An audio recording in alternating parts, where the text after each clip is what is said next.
और स्टेज 4 जो होता है उसमें मतलब खाना खाने में, टॉयलेट जाने में, उठने बैठने में भी पेशेंट की सांस फूलती है। कि हार्ट अटैक पूर्व में आया हो और नस ब्लॉक हो गई हो, हार्ट का वो भाग काम नहीं कर रहा है, तो पूरा हार्ट जिस हिसाब से कॉन्ट्रैक्ट करता था, दबता था, पंप की तरह, जो जैसा मोटर होती है ना पंप, उसका काम होता है कि जैसे दबाव प्रेशर बनाता है तो पानी निकलता है, वैसे ही हार्ट जब प्रेशर बनाता है तो खून प्रवाहित होता है। ये जो फेफड़े के बीमारी में जो सांस फूलती है उससे कैसे अलग है कि हार्ट फेलियर की सांस जब मरीज लेटता है ना, सोता है रात में, तो ज्यादा सांस फूलती है। नॉर्मल भी काम कर रहे हैं, जैसे नॉर्मल लगभग 100 मीटर चले तो भी हमारी सांस फूल जा रही है। कि पहले जो काम कर रहा था उसका काम था खून को पंप करना, खून को पूरे शरीर में प्रवाहित करना, वो काम नहीं कर पा रहा है, वो हार्ट फेलियर है। नमस्कार, स्वागत है आज के दुर्गावती हॉस्पिटल के नए पॉडकास्ट में। आज बात करेंगे हम हार्ट से रिलेटेड बीमारियों के बारे में, और आज हमारे साथ हैं डॉक्टर शांतनु मल सर जी। बहुत बहुत स्वागत है आपका हमारे नए पॉडकास्ट में। और आज हम बात करेंगे हार्ट फेलियर के बारे में। तो डॉक्टर साहब से हम 4-5 क्वेश्चन करेंगे, जिसके ओवरऑल जो भी शॉर्ट में और सर उसका जवाब देंगे कि क्या होता है। और सबसे पहले सर बात करेंगे हार्ट डिजीज़ के बारे में। Heart failure, sir heart failure होता क्या है सर? नमस्कार, मैं डॉक्टर शांतनु मल Visen, MD medicine, consultant physician, ICU critical care specialist या दुर्गावती हॉस्पिटल बढ़लगंज में कार्यरत हूँ। एंड आज हम बात करने वाले हैं, जैसे कि आपने बताया, हार्ट फेलियर की। सिंपल भाषा में समझें तो हार्ट फेलियर मतलब हार्ट का फेल हो जाना, जिस प्रकार से वो काम करता आ रहा है उस प्रकार से अब काम ना कर पाना, इसको सिंपल भाषा में हार्ट फेलियर कहा जाता है ना। कि पहले जो काम कर रहा था उसका काम था खून को पंप करना, खून को पूरे शरीर में प्रवाहित करना, वो काम नहीं कर पा रहा है, वो हार्ट फेलियर है। सर ये एज मैटर करता है कि कितना एज होनी चाहिए हार्ट फेलियर में? हार्ट फेलियर के कई कारण हो सकते हैं, है ना। तो कारण पे डिपेंड करता है एज भी। जैसे कि हार्ट फेलियर का एक बहुत प्रमुख कारण है हार्ट की नसों में ब्लॉकेज, हार्ट अटैक आना, हार्ट की बीमारी, जिसको सिंपल भाषा में कहा जाता है। तो मोस्टली ये बूढ़े लोगों में, एक उम्रदराज लोगों में होता है, तो ये ज़्यादा उम्र में होगा। अगर कोई रूमेटिक हार्ट डिजीज़ है, मतलब हार्ट की वॉल्व वगैरह खराब है, वो कम उम्र में हो सकता है, 30 साल 20 साल के पेशेंट्स में भी हो सकता है हार्ट फेलियर। शराब के कारण से हो सकता है, तो उसकी कोई उम्र नहीं हुई, अगर कोई 10 साल 15 साल लगातार शराब पी रहा है तो उसमें उसके लक्षण आ सकते हैं, वो भी हार्ट फेलियर का एक कारण है। तो ये होता है। इसके लक्षण जो है अगर हार्ट फेलियर की देखा जाए तो सबसे बड़ा लक्षण होता है दम फूलना या सांस। या पेशेंट कहेगा कि थक जा रहे हैं, कि पहले नहीं थकते थे, अब चलने फिरने में, टॉयलेट जाने में थक जाते हैं। इसकी ग्रेडिंग की गई है, जो न्यूयॉर्क हार्ट एसोसिएशन है उसके अनुसार हार्ट फेलियर की 4 ग्रेडिंग होती है। जो पहला स्टेज होता है, 4 स्टेजिंग है। जो पहला स्टेज है उसमें इंसान बोलता है कि जब हम कोई मेहनत का काम करते हैं या सीढ़ी चढ़ते हैं या स्लोपिंग रास्ते पे चढ़ते हैं, तब हमारी सांस फूलती है। जो दूसरा होता है उसमें, जो स्टेज 2 होता है, उसमें होता है कि जब हम नॉर्मल भी काम कर रहे हैं, जैसे नॉर्मल लगभग 100 मीटर चले तो भी हमारी सांस फूल जा रही है समतल पथ पे। स्टेज 2। स्टेज 3 होता है कि साधारण काम, हल्का फुल्का काम कर रहे हैं, मतलब यहाँ से कमरे से बाहर जा रहे हैं तो भी सांस फूल जा रही है।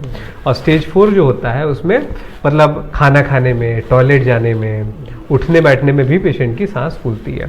तो मेन इसका प्रमुख जो लक्षण होता है सांस फूलना। चलने फिरने, मेहनत का काम करने पे सांस फूल जाती है। हार्ट फेलियर की जो सांस होती है, ये जो फेफड़े के बीमारी में जो सांस फूलती है उससे कैसे अलग है कि हार्ट फेलियर की सांस जब मरीज लेटता है ना, सोता है रात में, तो ज़्यादा सांस फूलती है। तो ऐसे मरीज रात में सीधा सो नहीं पाते हैं, वो या तो कोशिश करते हैं 3-4 तकिया लगाएं तब जाके वो आराम मिलता है, या उठ उठ के बैठ जाते हैं, या आगे ऐसे झुक के कोई मेज वेज रख के उस पर सोते हैं, तब उनकी उठ के बैठने में उनको आराम मिलता है। ये लक्षण है। इसके साथ साथ धकधकाहट होना, छाती में दर्द होना, थक जाना, पसीना आना, ये सारे लक्षण होते हैं हार्ट फेलियर के।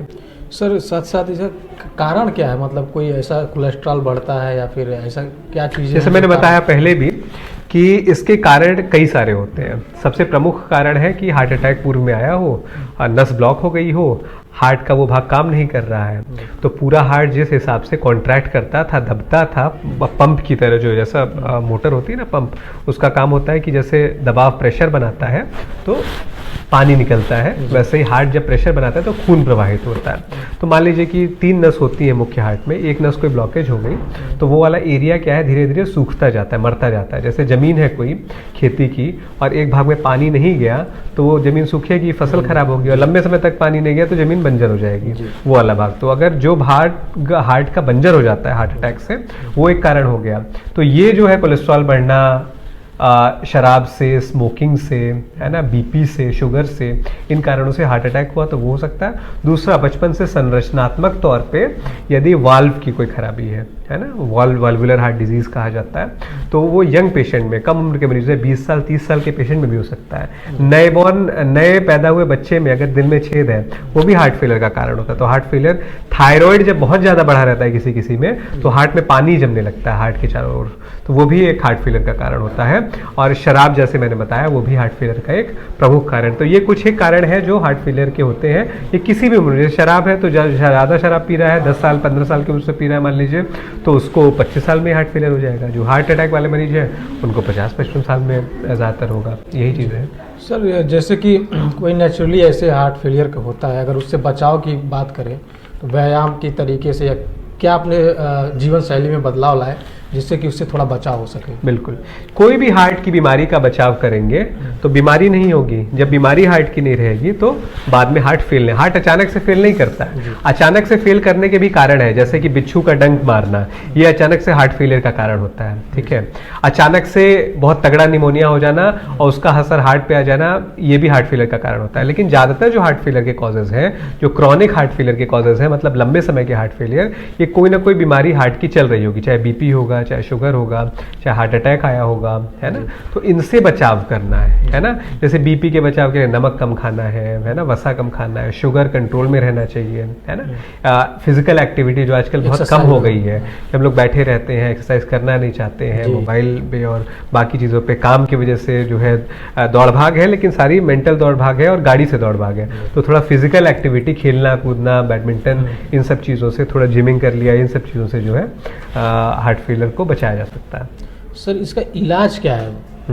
हार्ट फेलियर को सबसे पहले क्या होता है कि हार्ट फेलियर का सबसे पहले क्या इलाज होता है, वो होता है कि अगर ये लक्षण है, सांस फूल रहा है, दम फूल रहा है, उसको अनदेखा ना करें। अगल बगल के जो लोग हैं उसको पहचानिए, जो लक्षण बताया गया उनको पहचानना है।